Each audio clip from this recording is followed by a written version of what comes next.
अस्सलाम वालेकुम स्टूडेंट्स। आज हम जनरल साइंस का chapter number 7 that is energy, उसका सेकेंड लेक्चर हम स्टार्ट करेंगे, इंटर कन्वर्जन ऑफ एनर्जी। आज हम पढ़ेंगे कि एनर्जी किस तरह से अपनी फॉर्म्स को चेंज करती है, किस तरह से एक फॉर्म से दूसरी फॉर्म में कन्वर्ट होती है। ठीक है, अगर हम फर्स्ट एग्जाम्पल देखें, that is when a body is taken at height, gravitational potential energy stored in a body. जैसे कि हम देखें, ये बॉडी यानी एक स्टोन है जो कि ग्राउंड पे है। अब क्योंकि ग्राउंड पे इस पर कोई ये इसमें एबिलिटी नहीं है कि ये वर्क कर सके, क्योंकि इस पर कोई फोर्स नहीं अप्लाई हो रही, इसमें कोई एनर्जी नहीं है। ठीक है, जैसे ही हम इसको मूव अप करेंगे तो इसमें क्या होगा, पोटेंशियल एनर्जी स्टोर हो जाएगी। जैसे कि आपने प्रीवियस लेक्चर में देखा कि किसी पोजीशन पर जो बॉडी में एनर्जी स्टोर होती है that is called potential energy. तो इस पोजीशन पे इस बॉडी में पोटेंशियल एनर्जी स्टोर हो जाएगी। जैसे ही हम उस फोर्स को रिलीज करेंगे तो क्या होगा, ये स्टोन जो है वो ग्राउंड पर वापस आ जाएगा। तो इस दौरान जब उसमें जो एनर्जी स्टोर हुई थी वो वर्क करेगी और वो कन्वर्ट हो जाएगी काइनेटिक एनर्जी में। क्योंकि हमने पढ़ा जब भी कोई बॉडी मोशन में होती है तो उस केस में जब बॉडी में एनर्जी स्टोर होती है या वो उसमें जो एनर्जी पाई जाती है that is kinetic energy. Student, second example है the chemical reaction in cell और batteries convert chemical energy into electrical energy. यानी बैटरी या सेल में जो केमिकल रिएक्शन होता है उसके रिजल्ट में जो केमिकल एनर्जी प्रोड्यूस होती है वो उस केमिकल एनर्जी को कन्वर्ट कर देता है इलेक्ट्रिकल एनर्जी में। ठीक है, और वही इलेक्ट्रिकल एनर्जी जब हम करंट पास करते हैं किसी बल्ब से तो वो इमिट करती है लाइट और हीट। यानी हमने देखा कि केमिकल एनर्जी कन्वर्ट हुई इलेक्ट्रिकल एनर्जी में और उसने फर्दर इलेक्ट्रिकल एनर्जी को कन्वर्ट कर दिया into light and heat. Next example है हमारे पास the electrical energy in the bulb is converted into light and heat. Next example है the food you eat possesses chemical potential energy. Your body has the capability to transform potential energy into heat that maintains your temperature. The body also converts some chemical energy into kinetic energy of the blood so that you can live. यानी जो हम food लेते हैं उस food में potential energy होती है। ठीक है, वो पोटेंशियल एनर्जी की फॉर्म में वो जो है वो हमारी बॉडी में स्टोर हो जाती है एनर्जी। फर्दर वो क्या होता है, वो पोटेंशियल एनर्जी कन्वर्ट होती है काइनेटिक एनर्जी में और हीट एनर्जी में, जो कि हमारे बहुत सारे जो है वो फंक्शन प्ले करती है। जैसे कि काइनेटिक एनर्जी जो हमारे मसल्स को और इसके अलावा जो ब्लड को सर्कुलेशन में जो है वो हेल्प करती है, और जो हमारे जो एनर्जी दूसरी प्रोड्यूस होती है हीट एनर्जी वो हमारी बॉडी के टेम्परेचर को मेंटेन करती है। ठीक है, तो इस तरह जो है हमने देखा कि एनर्जी जो है वो एक फॉर्म से दूसरी फॉर्म में कन्वर्ट होती है। तो इसके लिए एक लॉ पेश किया गया है जिसको कहते हैं law of inter conversion of energy, जो कहता है कि energy can neither be created nor destroy. यानी एनर्जी जो ना तो क्रिएट होती है ना ही डिस्ट्रॉय होती है, यानी कि जो यूनिवर्स में एनर्जी की अमाउंट है वो कांस्टेंट रहती है। ठीक है, क्या करती है, सिर्फ ये अपनी स्टेट को चेंज करती है, यानी ये सिर्फ अपनी फॉर्म को चेंज करती है, ये एक फॉर्म से दूसरी फॉर्म में कन्वर्ट हो जाती है। जैसे कि हमने पीछे बहुत सारी एग्जांपल्स देखी हैं। एक और एग्जांपल मैं आपको यहाँ पे मेंशन करती चलूँ। जैसे ये आपने देखा कि ये कैट जब अपने प्रे पे मतलब उसको अटैक करती है तो क्या होता है कि इसके मसल्स में पोटेंशियल एनर्जी स्टोर हो रही है। तो जैसे ही ये अपने जो भी इसका होगा प्रे उस पर ये जब अटैक करेगी तो उसकी पोटेंशियल एनर्जी कन्वर्ट हो जाएगी काइनेटिक एनर्जी में। ठीक है, तो हमने ये देखा कि इस तरह से एनर्जी जो है वो अपनी फॉर्म को चेंज करती है।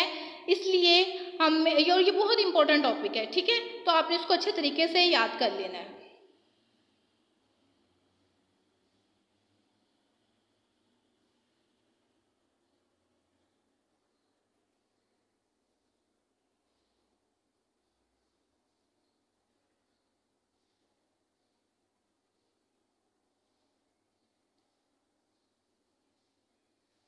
स्टूडेंट्स, हमारा नेक्स्ट टॉपिक है डिमांड ऑफ एनर्जी।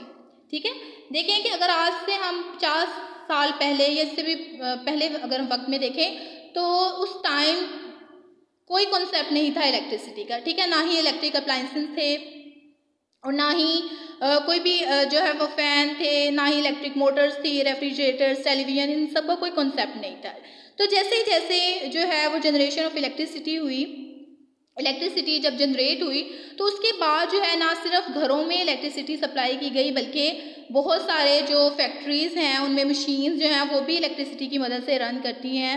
और इसके अलावा जो बहुत सारे आपके जो मेथड थे, एग्रीकल्चर में जो मेथड्स थे वो भी चेंज हो गए। ठीक है, पहले क्या था, ट्यूबवेल्स यूज़ किए जाते थे या बारिश का इंतज़ार किया जाता था कि बारिश हो तो उससे पानी जो है वो स्टोर करके जो है वो फसलों को दिया जाए। लेकिन जब इलेक्ट्रिसिटी प्रोड्यूस हुई तो उससे क्या, ट्यूबवेल जो है वो उससे इलेक्ट्रिसिटी से रन किए जाते थे। इस तरह से जो बहुत सारी बैरन लैंड थी उसको इरीगेट किया गया। तो इस तरह से क्या हुआ कि इलेक्ट्रिसिटी की जनरेशन से बहुत सारे यूज़फुल पर्पसेस के लिए, यानी कि अगर हम देखें फैक्ट्रीज़ में जो है प्रोडक्शन रेट इंक्रीज़ किया गया, एग्रीकल्चर में हर तरफ जो है वो इसकी डिमांड इंक्रीज़ होती रही। तो जैसे जैसे पॉपुलेशन इंक्रीज़ हो रही है, एनर्जी की डिमांड भी इंक्रीज़ हो रही है, तो इसके लिए बहुत ज़रूरी हो गया है कि हम इस तरह से एनर्जी के कोई इस तरह के हमारे पास रिसोर्सेज हों जिसको यूज़ करते हुए हम ज़्यादा से ज़्यादा फॉर्म्स ऑफ एनर्जी को इलेक्ट्रिसिटी में कन्वर्ट कर सकें। ठीक है, उसमें हम पढ़ेंगे प्रोडक्शन ऑफ इलेक्ट्रिकल एनर्जी कि किस तरह से हम इलेक्ट्रिकल एनर्जी को प्रोड्यूस कर सकते हैं। स्टूडेंट्स, इलेक्ट्रिसिटी को प्रोड्यूस करने के दो तरीके हैं। ठीक है, दो मेथड्स हैं। फर्स्ट वन है ट्रेडिशनल मेथड जिसको हम कन्वेंशनल मेथड भी कहते हैं। ठीक है, और इसके अलावा सेकंड है नॉन ट्रेडिशनल मेथड जिसको हम नॉन कन्वेंशनल मेथड कहते हैं। लेकिन आज के लेक्चर में हम ट्रेडिशनल मेथड को डिटेल में पढ़ेंगे। कौन कौन से ट्रेडिशनल मेथड है?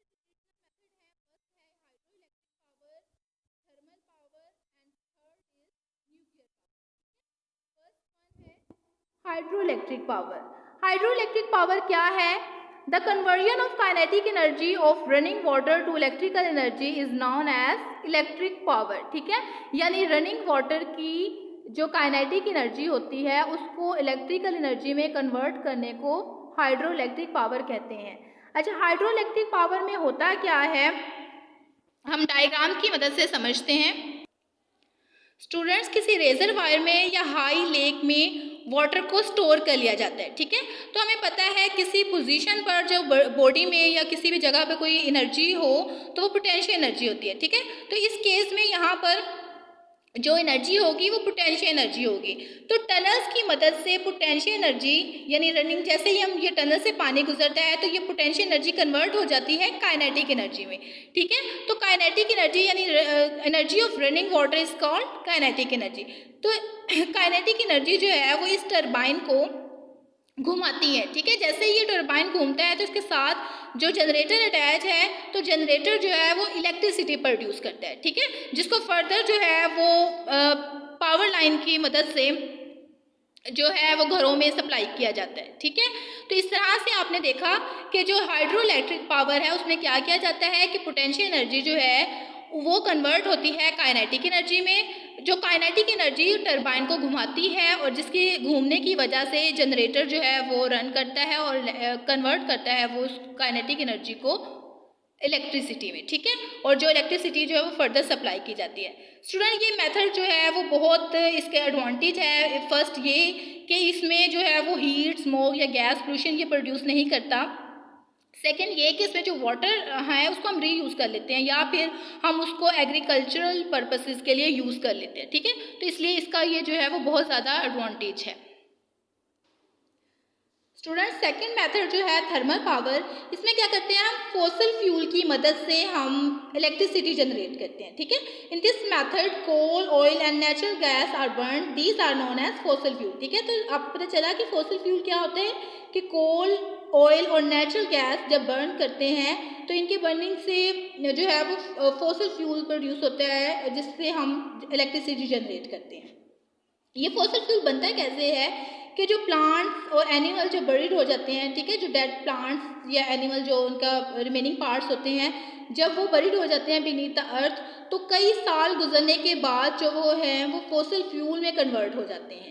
ठीक है, इन्हीं फॉसिल फ्यूल को एज अ फ्यूल के तौर पे यूज़ करते हुए हम इलेक्ट्रिसिटी जनरेट करते हैं। किस तरह से कि जिस तरह देखें यहाँ पर ये आपको थर्मल पावर प्लांट नज़र आ रहा होगा, इसमें देखिए कोल को हम यूज़ करते हैं और यहाँ पर वाटर होता है। ठीक है, तो जैसे ही कोल से जो जब वो बर्न करता है तो उससे क्या होता है हीट प्रोड्यूस होती है जो कि इस पानी को गर्म कर देती है। वाटर जैसे ही गर्म होगा तो वो स्टीम में कन्वर्ट हो जाएगा, ठीक है। तो ये स्टीम जो है ये इस जो इसका रास्ता है इधर से गुजरते हुए ये इस टरबाइन को घुमाती है। जैसे ही ये टरबाइन घूमेगा इस स्टीम की मदद से तो क्या होगा, इसके साथ जो जनरेटर अटैच है वो इलेक्ट्रिसिटी प्रोड्यूस करेगा, ठीक है, जिसको फर्दर पावर लाइन के थ्रू जो है वो हमारे घरों तक सप्लाई किया जाता है।